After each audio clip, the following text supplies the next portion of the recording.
Mitsubishi and Suzuki dealership. Kelly Mitsubishi and Kelly Suzuki, now open at Pacific Highway Gateshead. Kelly's got your car. Deals, service, advice. Up to $150 instant cashback on a huge choice of 4 selected passenger, performance and SUV tyres. And Australia's largest selection of alloy wheels starts from just $99. Hi, I'm Michael. I'm Warren. And I'm Ken. For trade deals and service, come and see us at Bob Jane T-Marts. See the latest catalogue and website for all our top deals. At Bob Jane T-Marts, we'll look after you. Bob Jane T-Marts.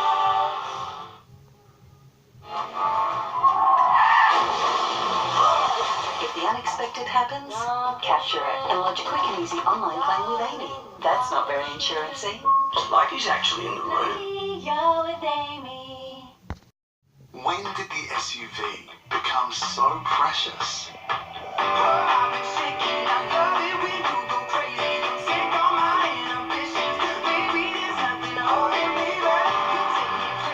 Free your SUV.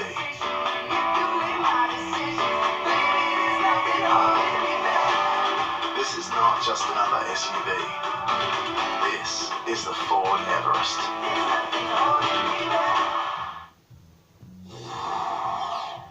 Two tiger sharks have been shot and killed close to where 2 people were attacked less than 24 hours apart in the Whitsundays. Tonight we have exclusive pictures of the moment rangers captured the predators. This is the moment a hunter becomes the hunted. The tiger shark's head emerges from beneath the dark waters, baring its jaws.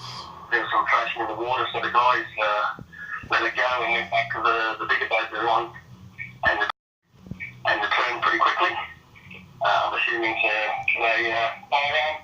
Mark washed alongside dozens of other boaties as a ranger took aim. It's sad to see because they're beautiful animals seen in water. It was one of 2 tiger sharks captured and killed by authorities. The other, a 3.3-metre monster. They both became hooked on baited drum lines set up in Syd Harbour only yesterday to catch the predators responsible for mauling a woman and a young girl. Drumlines are a bit of a knee-jerk reaction. No, please, some of the people are calling for blood.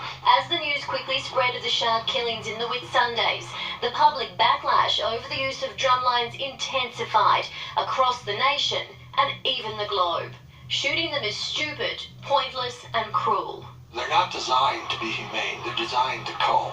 It's not known if either shark is to blame for attacking Tasmanian mother Justine Barwick and 12-year-old Victorian girl Hannah Paps in separate but similar attacks. But both sharks were caught close to where Hannah was bitten. Fisheries will now examine the sharks' stomachs and measure the width of their jaws to try and determine if either is responsible. They'll then be towed out to sea. Both victims are still in hospital. Justine undergoing a marathon 18 hours of reconstructive surgery overnight to save her leg. Her husband Craig says the current prognosis is looking good. Justine has been opening her eyes and blinking in response to mine and Lynn's voice. Hannah also putting up a brave fight in the Children's Hospital. The drumlines will stay in place until at least Monday, with fisheries warning they're most likely to remain for the school holidays. Meanwhile, a spear fisherman got a surprise today, spotting a creature of the deep at Cronulla. The shark snuck up on the man, capturing the whole encounter on camera. End of school celebrations took a dangerous turn in Sydney last night when 4 teenagers had to be hospitalised.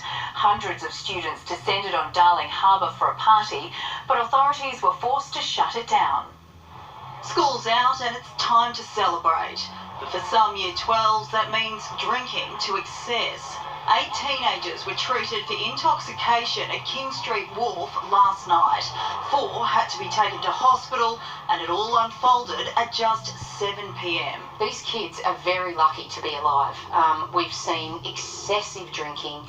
We understand that we had a patient who was actually unconscious as a We understand that we had a patient who was actually unconscious as a result of excessive drinking. It's taking it too far. Paramedics say there was up to 600 of them, aged just 16 and 17 years old. The large group was planning to go on a boat cruise on the harbour, but was stopped before they boarded. It was obvious that we had high levels of intoxication. Whether there was drug use or not is yet to be determined. The scenes that unfolded here last night come less than a week after 2 people died of suspected drug overdoses at the DEFCON Music Festival in Penrith. Paramedics again pleading with partygoers and in particular school leavers to make sure they celebrate safely. All too often, paramedics see the devastating consequences of excessive drinking and drug taking. People must be aware that this can be a matter of life and death. And with more end-of-school celebrations forecast, authorities are warning students not to behave like this. The dangerous stunt filmed at a private school in Sydney's eastern suburbs on Muck-Up Day. Ordered indoors by heavily armed riot police, residents in Sydney's west have been left shaken by a 6-hour siege that put their street into lockdown. 2 people have been charged after a haul of cash, mobile phones and credit cards were taken away by detectives. Paramedics treat a 37-year-old for injuries to his chest after being tasered. He refused to leave a Greenacre home, sparking a 6-hour standoff with police. It was late yesterday when the riot squad first closed in on the double-storey rental property after neighbours reported hearing gunshots. We heard the shot and then a few hours later on the street was surrounded by police.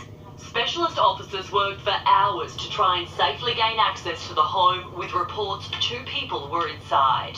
Closing off a large section of Sylvanus Street, locals were ordered to stay inside. Today, 37-year-old Mohammed and his girlfriend Michaela were back at the home, claiming they were asleep upstairs throughout the siege and didn't know what the fuss was about. They also claim they don't know who owned the stolen car, motorbikes, cash and phones police seized. The pair have both been charged with the unrelated offences of intimidation and drug possession. A police line search is underway as officers still don't know if a weapon was used earlier in the night when neighbours initially reported hearing gunshots. Police are waiting for any further forensic testing before any other charges are laid. Zara James, NBN News. A student pilot accused of trying to steal a plane in Florida has told police he did it to harm himself and had no regard for anyone else hurt in the process. Nishal Sandkat was found in the cockpit of an empty American Airlines plane at an Orlando airport earlier this week. The 22-year-old has been remanded in custody.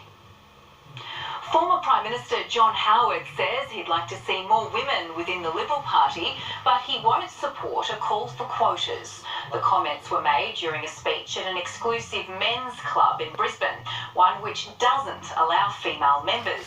Mr. Howard was there to launch his new book. It comes after claims of bullying and complaints over the number of women within the government.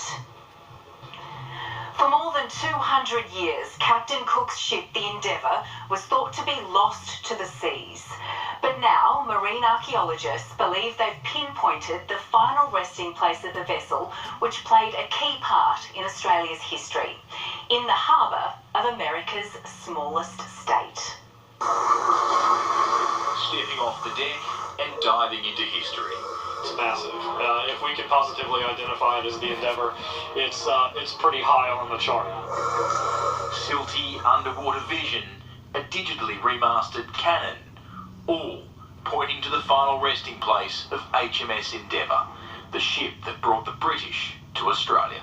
I think we can say with a great deal of confidence, based on everything I've heard today, that this is the resting place of the Endeavour in Newport Harbour. After Captain Cook's voyage in 1770, the ship transported British troops to America during the War of Independence. The transports were scuttled to protect the shores so the French could not come close enough when they banged away with their cannons at the shoreline. It's here that Australian and American archaeologists have painstakingly mapped the wrecks, narrowing the possibilities down to one. Not the best visibility, but we've got a few cannons that we can see, and we've got some hull timbers that are visible as well. When you've eliminated it down to one, and we've seen the sort of evidence that we've seen, I think I'm very confident that we have her. Now that the ship's been discovered, the challenge becomes getting the Endeavour from beneath those buoys up to the surface and then to a much drier final home.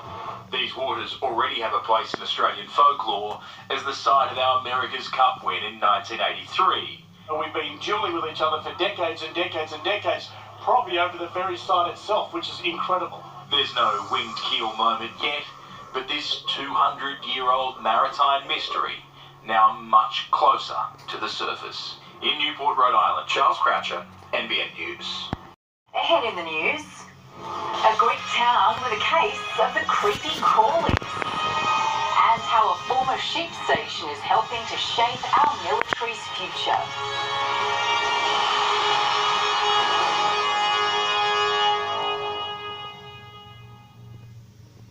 Australia, you'll save in every aisle, every day at Coles. Save on footy final favourites. New to Down. Coles Bakery Jumbo Rolls 6-pack with no artificial preservatives, just $3. I always save money at Coles. Coles Barbecue 1 kilo pack, now down to just $7.50. That's a winner. Red Rock Deli Potato Chips 165 grams, just $2.25. That's half price. If you love to save, I saved $21.68. Good things are happening to prices at Coles. I Am Here Respite House is an NDIS approved provider of 24/7 disability respite care for children and adults. So if you need disability respite, call us now or visit iamhere.org.au.